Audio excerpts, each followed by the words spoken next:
Iran के बादशाह ने अपने बेटे को पढ़ाने के लिए एक उस्ताद साहब का बंदोबस्त किया।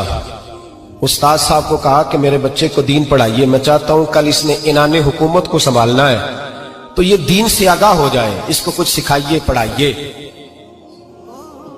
बहुत नेक बुजुर्ग बड़े दरवेश आलिम पढ़ाने लगे, असबाक मुकम्मल हो गए, दीन के असबाक कुरान मजीद पढ़ाया, अहादीस तैयबा का दर्स दिया, उसूल फिक़ह से रूशनास कराया।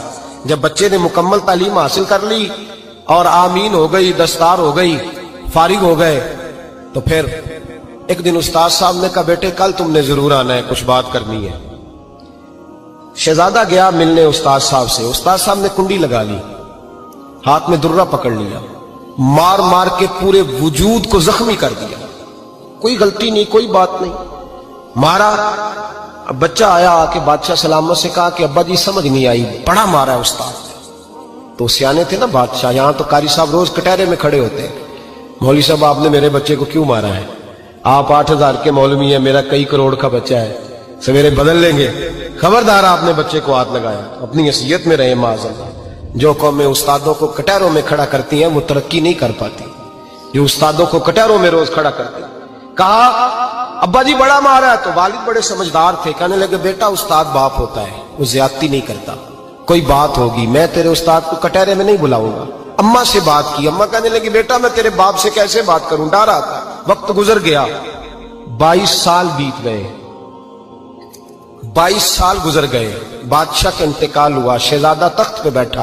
पहला हुक्म ये दिया कि मेरे उस्ताद को बुलाओ, पहला हुक्म। उस्ताद जी बूढ़े हो गए थे, छड़ी के ऊपर टेक लगा के आए और भवें सफेद होके झुक गई थी।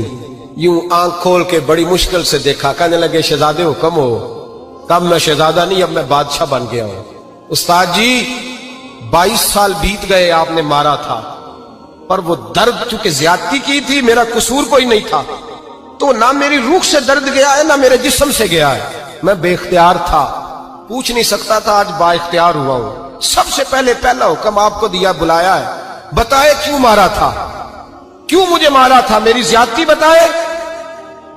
तो उस्ताद, बूढ़े उस्ताद की आंखें आंसुओं से भर गईं, कहने लगे बेटे बस आज के दिन के लिए मारा था, ये जो दिन आ गया ना मेरी जिंदगी में, इसलिए मारा था, ये मैं चाहता था मेरी जिंदगी में वक्त है आज के, बस मेरी मुराद पूरी हो गई। कहा साहब किस लिए, मुझे भी समझाए।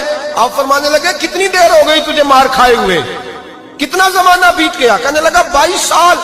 पर मैं जख्म भूले तो नहीं, दर्द खत्म तो नहीं हुई, तुम्हें बात एक मिनट के लिए भी तुम्हारे हाफजे से महव तो नहीं हुई? का उस्ताद जी रोज रात को याद आती, रोज ख्याल आता था। उस्ताद कहने लगे भाई तू बेख्तियार था, पूछ नहीं सका, 22 साल तुझे याद रहा, मुझे पता था तू एक दिन हुक्मरान बनेगा, मैंने तुझे इसलिए मारा था कि बेटे याद रखना, किसी पे जुल्म न करना। अगर तुझे 22 साल तक याद रहा है तो जिस पर तू जुल्म करेगा उसे भी कयामत तक याद रहेगा।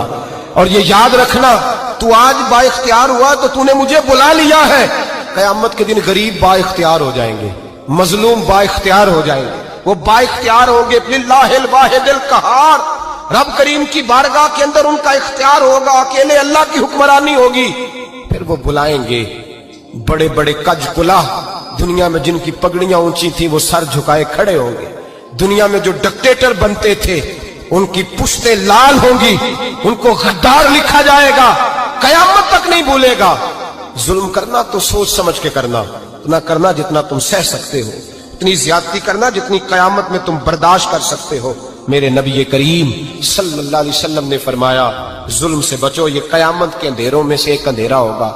जिंदगी में ज्यादती न करें, अगर थोड़ी देर के लिए कोई चीज बर्दाश्त कर जाएंगे तो वो फायदा दे जाएगी, कुछ देर के लिए अगर सह जाएंगे तो नफा मिल जाएगा, सहने की कोशिश करें।